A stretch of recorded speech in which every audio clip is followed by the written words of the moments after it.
Hey, what is going on, guys? My name is Nate. Welcome back to my channel. And in today's video, I'm going to be talking about how to stream on YouTube. This is obviously going to be poking in for two different audiences, the VTubing space and as well as the IRL space. So this is for streaming on YouTube specifically. You can use these and you can apply these on Twitch, but this is mainly YouTube focused. So assuming that you can stream longer than 15 minutes, and you've got somewhat of a base audience going, I'm just gonna go ahead and jump in with it. So first things first, IRL people. Now, if you are an IRL streamer or want to be an IRL streamer, let's say you are on Twitch currently and you're doing this stuff, or if you're on YouTube and you're already doing this stuff, this is going to be the greatest video. No, it's not actually going to be. It's going to be a good video to remind yourself. Sometimes you should do these things. You should take them into account, and you should just do them. So for example, the first one I got here is cameras. You don't actually need an expensive camera. Right now, this camera, like the camera I'm using in this video, is not the greatest quality. If you blow this up on YouTube, so if you're on YouTube on your desktop or on a TV and you put this in the max quality it can be, it won't be the greatest quality, but I can at least get the job done for now until I can afford an expensive camera later. That's if I even decide to get an expensive camera later. Webcam that I'm using is around $60, $70, so it's like 80, 90 Canadian. Yeah, I don't know, it's weird. But you know, you don't need the greatest camera. You can go ahead and get a webcam, and if you are, or if you want to be a VTuber, you don't need a super expensive camera. Webcam specifically. There's actually two kinds of ways you can do VTubing, and one of them is using your computer to do all of the face tracking, and then there's the other one where you use a phone to do all your face tracking. Both of these methods are kind of complicated and they become costly. Like being a VTuber becomes costly really quickly. You know, it looks very simple. It's like, oh, you're just moving a character like this and that. But you actually need, if you want to stream at a good quality, make your game run really smoothly to your desired frame rate. Let's say you're like me and you're a 144 or a 165 hertz FPS junkie that wants to have their 165 frames or higher, if so desired, while having a VTuber model on the screen and running the program and running your stream and running your, whatever music and running, like all this stuff will just add up and tax up your computer. One thing that everyone should remember is if you want to be a VTuber, there is a lot of steps and there's a lot of different things that will prevent you from being as good as you can be off the bat. One of those things is money. So if you don't have money and if you're really on a tight budget, first off, if you just want to be the kind of VTuber that does Zatsus or like just chattings, like free chats or whatever, you can go ahead and just get yourself like an iPhone, was it the iPhone 10, the XR? You can get a used one. It doesn't have to be the newest iPhone, but it has to be at least an iPhone 10, I believe, because the iPhone 10 has face tracking in it. Android devices usually don't have face tracking, but the iPhone does. So you can go ahead and do that, and then you can also search up on Google about different things like how to find out where or how to activate this face tracking, blah blah blah, and use it so that you can become a VTuber using an iPhone 10. So that's for the VTubing stuff for now. Back to the IRL stuff. If you want to be an IRL streamer, as I said, you don't need a super expensive webcam. What I will recommend that you do is get yourself a budget webcam or something that is 1080p, 30 FPS at the very least. Don't care about the quality for now of the webcam itself. What you want to focus on is the microphone itself. So if you plan to use an external microphone like the way I'm doing right now, and I'm using an actual microphone, go ahead and do that. You will actually benefit a lot more from using a good quality microphone, because I don't think people want to hear 8 kilobyte bitrate and hear Xbox lobby screaming when playing, I don't know, whatever your favorite game is, or whenever you're just talking. Nobody wants to listen to that. If you have good headphones, or if you've ever used good headphones on sound testing your own microphone, you will be able to tell that your microphone sounds like trash if you have a bad microphone. And also, this applies to anyone that was planning on using the webcam microphone. Drop the webcam microphone, get yourself an actual microphone or a headset or something. Like, if you want to get a headset, if you want a headset, go with something like the HyperX Cloud Revolvers, I believe is what it's called. Cloud Revolver S, I believe, or Revolver. I don't remember if there's any differences or if they're two different headsets. But the Revolver series from HyperX, at least the one with the built-in noise canceling, not noise canceling, noise suppression on the microphone, is actually a good sounding headset. It sounds a lot better than a webcam headset, than a webcam microphone. So if you want to do something like this, at least get a headset with a mic on it. A lot of Logitech stuff just sound like garbage. I love Logitech to death. I love their mice. I love their, their keyboards. Like, their keyboards are nice too. They look really cool. But the headsets, I just don't know how I feel about them. To be completely honest with you, I really don't know. I've never personally sat down and used it for like just a regular gaming session. I'm sure they sound okay, but from all the microphone testings I've listened to, they don't sound good. They don't sound good. So Logitech is great, but the mic isn't. The mic I'm using here is actually, got a Wave, and this is a USB microphone, and it's got a whole bunch of different features. The biggest catch of features for me, at least, is the software itself. What is that called? The Wavelink software. There you go. Yeah, so the Wavelink is just really good. It gives you so many abilities that you never thought you would actually need when you would want to stream. So if you want to separate all your audios so that you can talk, but no one in your Discord can hear it, or you can talk and someone could be talking to you, but you don't want your stream to hear it because it's a private conversation or something like that, but they wanted to talk to you while you're on stream. You can either tell them later, or you can, use the software where you can cut off the sound of when you're in a Discord so that your stream will not hear it, but you will hear it. Or you could do this even with Google. So let's say you want to listen to a YouTube playlist or something, whatever your music platform of choice is, you can hook it up so that you can hear your playlist, but your stream will not hear it with the software, which is kind of its selling point. The microphone isn't the best quality. You're listening to it right now with a few filters of just sound filters, more like, so you don't hear my outside and you don't hear literally every other like piece of vibration that ever passes through this microphone. So in reality, my microphone is actually at a bit of a lower quality than it could be because of sound filters. So first off, your camera kind of matters, of course. You don't want to really be streaming in 480p, but I'm pretty sure at this point, most cameras, even like iPhones and stuff like that, Androids are higher than 1080p at this point. So you can use one of those if you prefer. In relations to cameras, having a little bit of self-confidence in yourself when you speak to the camera, so you're not just like, so welcome back to my video, and you're just like super tense and stuff. Aside from like more random things like that where you just have no self-confidence, hey, if you have no self-confidence, or if you don't feel like you are confident being in front of a camera, which is perfectly fine. Like, if you have trouble staring at a camera, looking at the little purple lens, or it looks like purple in certain lights, if you have trouble looking at the lens and then speaking as if you were looking at someone's eyes, just go ahead and practice that. It's actually really good practice to look at a lens of a camera and pretend it's someone's face, so you can actually talk to them and look at them and like just like ominously just track every single minute of it, kind of deal. The last one that I've got for IRL streamers in terms of cameras is your background. So as you can see, I'm running a background blur.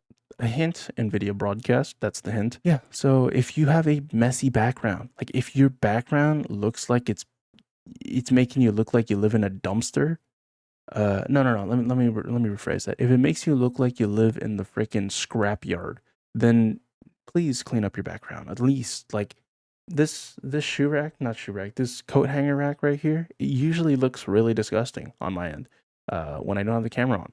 I just throw literally everything that I don't want on the floor on it, and it looks kind of funny. Just for the sake of this video, for example, or for the sake of any kind of stream, and for the sake of my own brain, I take time out of my day, not even 5 minutes, it's literally like 2 minutes, just to get a hanger and put my jackets on a hanger and then hang it. Or if I have pants, at least fold it in half and then put it on top so it, doesn't fall over. I could put these pants in my closet, but the thing is that I've actually worn these pants, so I don't want to put them in my closet with all my clean clothes.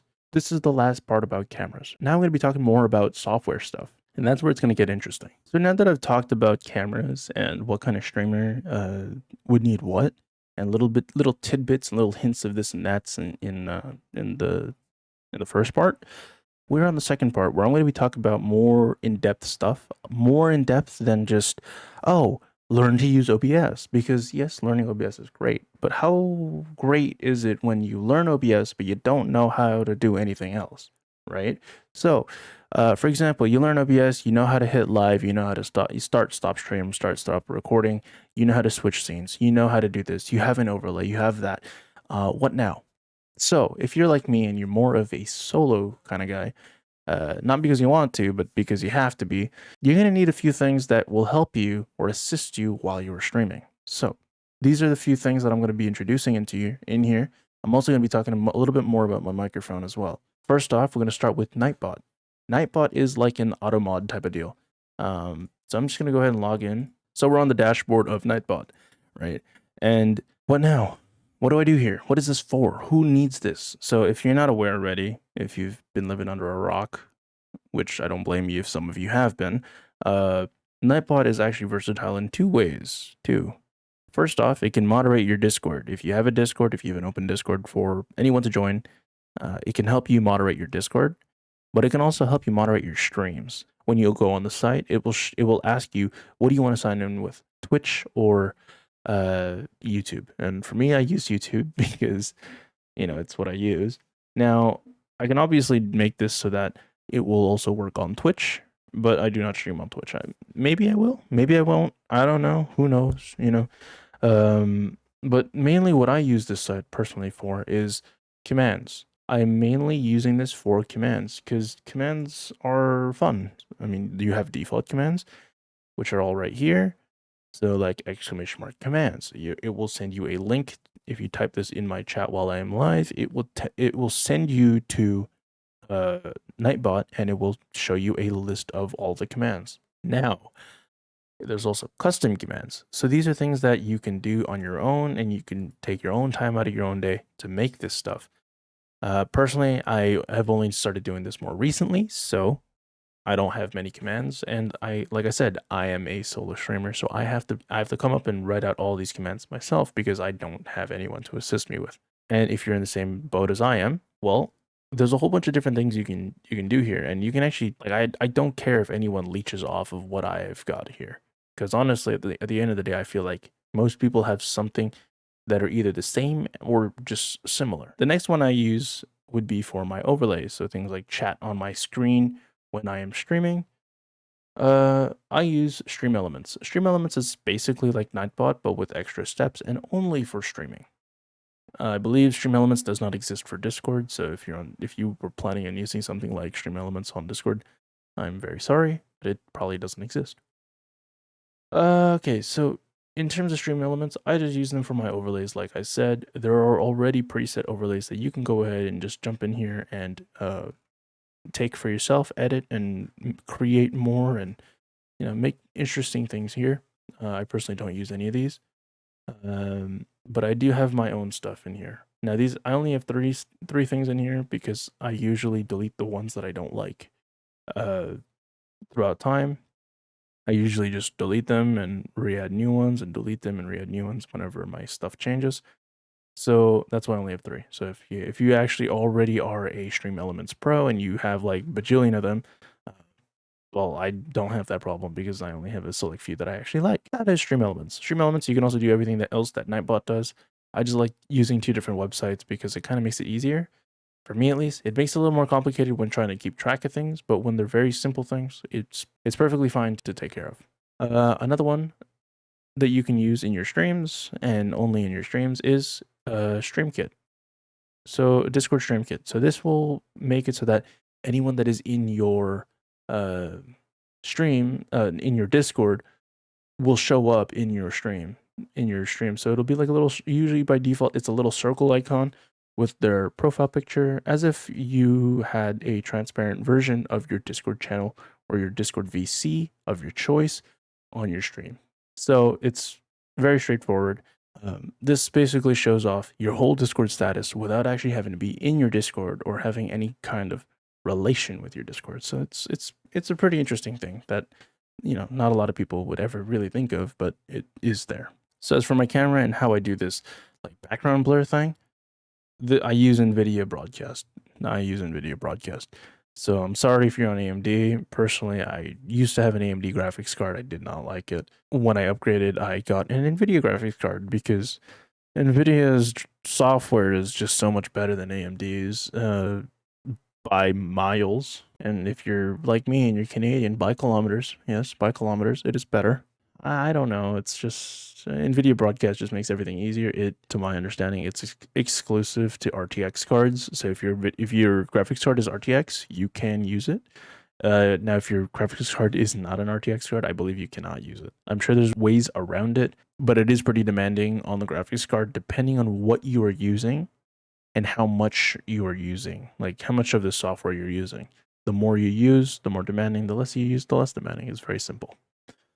Now the last few tidbits here is the microphone that I'm using. So I mentioned near the beginning of this video, I'm using an Elgato Wave microphone. Now, if you have no intention of switching to a USB microphone just for some software, let's say you have an XLR mic already, you could just go ahead and buy the XLR version of this thing where it's literally just an interface and you just plug your mic in. And then you can use the software, I believe. I believe you can use the software once you use this. And you can also use the whole mixing thing and the way it works on the Wave. So that is something that you can do, but it is a pretty hefty cost, as well as, let's say you want to upgrade your XLR mic, well, then you also have the new Wave DX, which I had no idea about up until recently. Pretty cool. This microphone's actually relatively cheap. Not really, but it is cheaper than the Elgato Wave, but it does not come with the interface. By default, it doesn't. So that is one thing to take note of, and if you prefer something like this, then, you know, be my guest. You could even get this combo if you wanted to. I'm sure there's deals on it. I'm sure of it. I'm sure there's people that are either like not happy with the product, so they're reselling it on third-party softwares, such as any kind of marketplace. You can probably get a deal there, probably find some neat things. And yeah, so if you want to just start off as being a VTuber, you're going to need something called VC Face, or you would like to have something called VC Face. This is really good for anyone that is on a tight budget.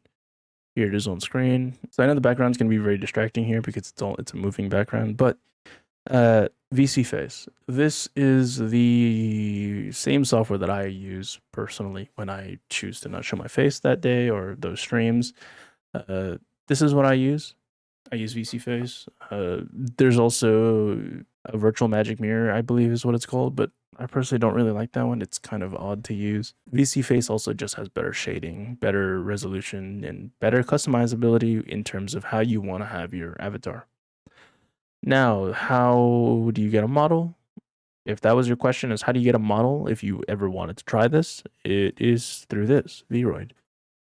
So this is on Steam actually. If you want to try it out, if it seems interesting to you, you want to try making your own model. It is on Steam. You could just hit an install button. I believe it's only a few hundred megabytes. And well, the things you can create here are endless. There's also different websites that you can go to and get like VRM files, which is the file type for this VRM. And yeah, so you can go ahead and just, you know, get yourself a model real quick and or even just create one. Try to use it on yourself or on someone else and see how it goes. Because honestly, yeah, the possibilities with this kind of stuff are really endless. You can do as much as you want. You can create as much as you want. And yeah, so with all this being said, my name is Dave. Thank you guys so much for watching. Peace out.